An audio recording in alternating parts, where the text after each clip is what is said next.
You're in another country, you do something completely normal, and suddenly everyone is staring at you. You have no idea what you did wrong. That feeling? That's culture shock. I'm Sarah.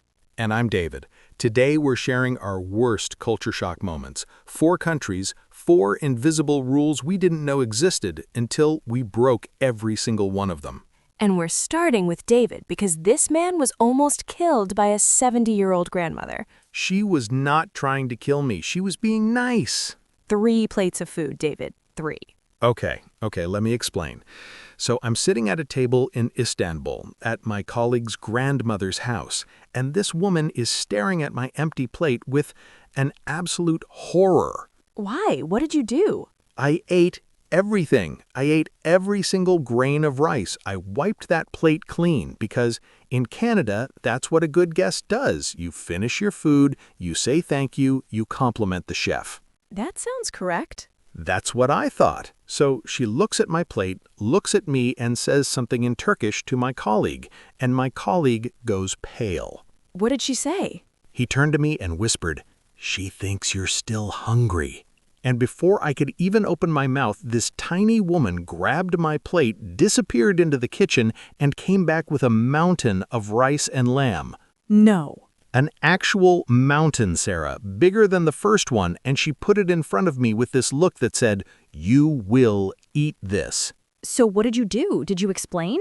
I'm Canadian. I can't say no to a grandmother. I just started eating again. I eat the entire second plate while my colleague watched me with pity. How are you still alive?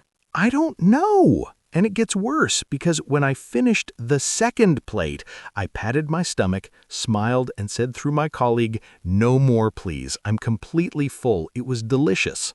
Let me guess, that didn't work. She was already in the kitchen. 3rd plate. 3rd? And my colleague finally explained it to me. He said, "David, in our culture, a guest always says no the first time. It's polite. It means you don't want to seem greedy." So the host just ignores the no?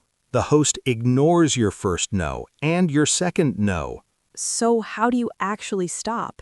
You refuse at least 3 times or you leave food on your plate. An empty plate means you want more. So your Canadian politeness, cleaning your plate and saying a polite no thank you. My Canadian politeness, cleaning my plate and saying a polite no thank you, was basically a dinner invitation on repeat.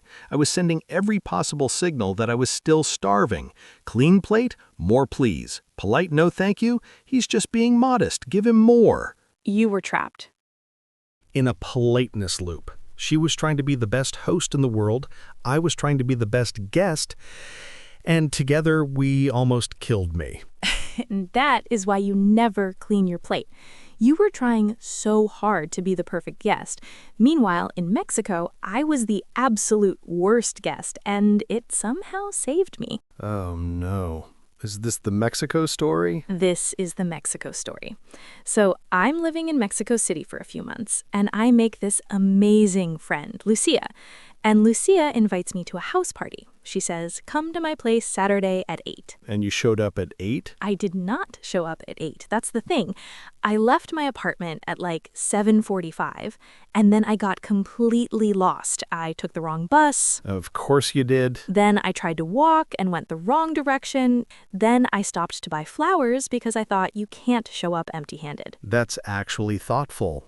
For you? Thank you, I think. Anyway, by the time I found Lucia's street, it was 9:30, an hour and a half late, and I was spiraling. So you were just panicking the entire bus ride? Total panic. I'm texting Lucia, "I'm so sorry, I'm almost there, please don't hate me," and she's just sending smiley faces, which made me more nervous. Smiley faces made you nervous? Is she being passive? Is she furious? Does the smiley face mean she's gonna lock the door? What happened when you got there? I rang the doorbell at 9:30, sweating, holding these slightly crushed flowers, ready to give the apology speech of my life. Lucia opens the door. Pause. Confusing, and the apartment is basically empty. Nobody was there? Her and one other friend. That's it. Lucia hugged me, took my flowers, and said, "Oh, you're early. Most people won't come until 10 or 11. Wait, the party invitation said 8 and nobody shows up until 10? In Mexico, at least in Lucia's circle, come at 8 means the party will exist at some point after 8. It's not a start time, it's more like a vague zone. That is the complete opposite of my brain. If someone says 8, I'm there at 7:50. I know you are, and you would have been sitting alone in Lucia's living room for 2 hours making awkward small talk with her cat. Okay, that's probably true. But me, I showed up an hour and a half late, and I was one of the first people there, David. I was the emphatic, perfect guest. By accident. So you're telling me your complete inability to follow directions and manage time actually worked. Beautifully. I didn't even try. I just failed my way into success. I genuinely don't know if I should be impressed or offended, because I would have prepared, I would have been on time, and I would have been the weird one. You would have been so weird, sitting there at 8 o'clock with a bottle of wine asking Lucia where everyone is. You know what? That actually makes me think. Not every culture shock is a disaster, right? Yours just accidentally turned out perfectly. Accidentally. But do either of us have one where the other culture's way was just genuinely better? Honestly, the Mexico thing taught me something.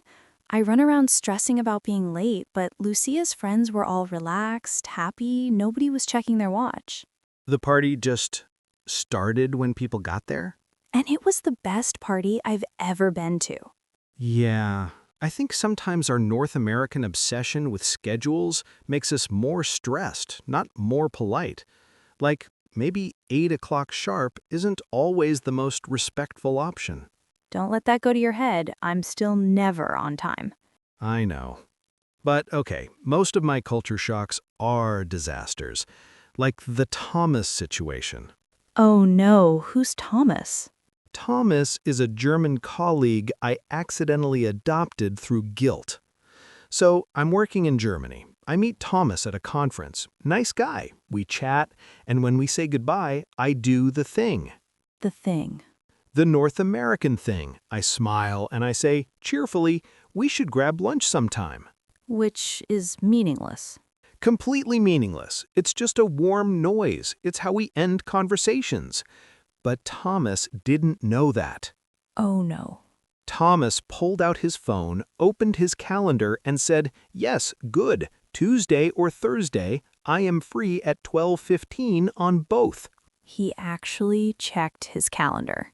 He was standing there waiting for me to pick a day, and I panicked, because what was I supposed to say? Sorry, that wasn't real, I was just making mouth sounds at you.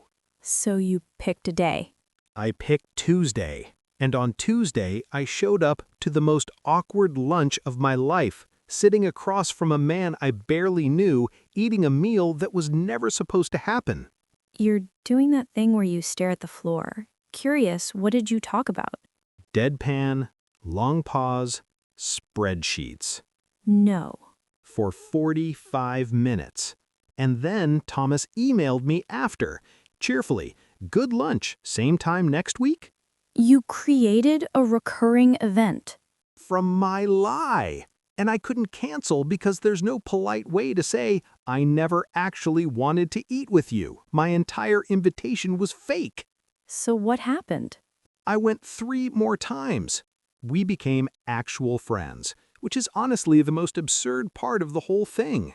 You guilt ate your way into a real friendship.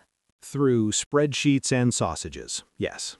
But that's Germany. If you say something, they believe you. Words aren't decorative there. You say lunch, they hear lunch. And in North America, let's do lunch is basically just a fancy goodbye.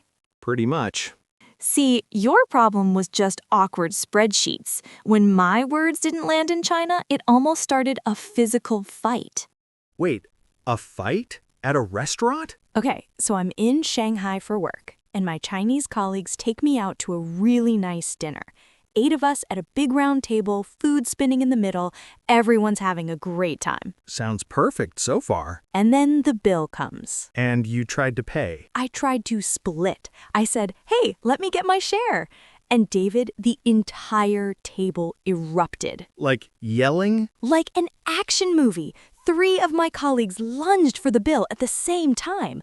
One of them actually reached across the table and grabbed it out of the server's hand. You're kidding. Another one was trying to hand his credit card to a different server. And the senior colleague, Mr. Chen, stood up from his chair, walked around the table, and physically blocked me from reaching my bag. He blocked you. With his body. And the whole time, everyone is laughing and shouting and pushing each other's wallets away. This sounds insane. And here's the thing, I'd actually seen videos of this online, people fighting over the bill in China. But I thought those were exaggerated. I thought there were comedy skits. They're not skits? I didn't know people actually do this in real life with this much intensity. So it's not a joke. It is absolutely not a joke.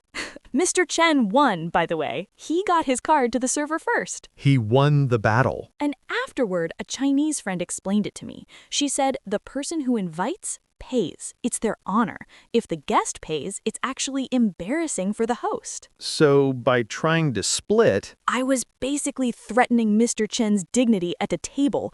I was trying to be polite. In America, splitting the bill is polite. It means, I respect you. I don't want you to carry the burden. but in that room, I meant the exact opposite. I love that. 2 completely different ideas of respect crashing into each other at full speed. And the funniest part, the next dinner, I knew the rule. So I didn't try to actually pay. I did the fake fight. The fake fight? I reached for my bag very, very slowly. I said, "Oh no, let me pay," but with zero energy. Zero. And I let Mr. Chen win immediately. You played your part in the performance. Exactly. And Mr. Chen looked so happy. I saved my money, he saved his face. Everybody wins. You know, in every one of these stories, nobody was trying to be rude. The grandmother wasn't trying to stuff me to death. Thomas wasn't trying to trap me. And Mr. Chen wasn't trying to embarrass me. Everyone was just following their version of be a good person. True. But I still think your version ended the worst. 3 dinners with a Turkish grandma? Curious, how long did it take your stomach to recover? I didn't eat for 2 days. It was genuinely the most food I've ever consumed in one sitting. That's your souvenir from Istanbul, a food coma and a lesson about empty plates. So we told you ours. What's your culture shock moment? Something that made you panic at a party, get trapped in a dinner, accidentally create a weekly lunch appointment, or start a fight over a restaurant bill. Drop it in the comments. Write it in English. Don't overthink it. Just tell us what happened. And if you've ever been force-fed by someone's grandma, David needs to hear he's not alone. See you next time. Bye, everyone. Bye!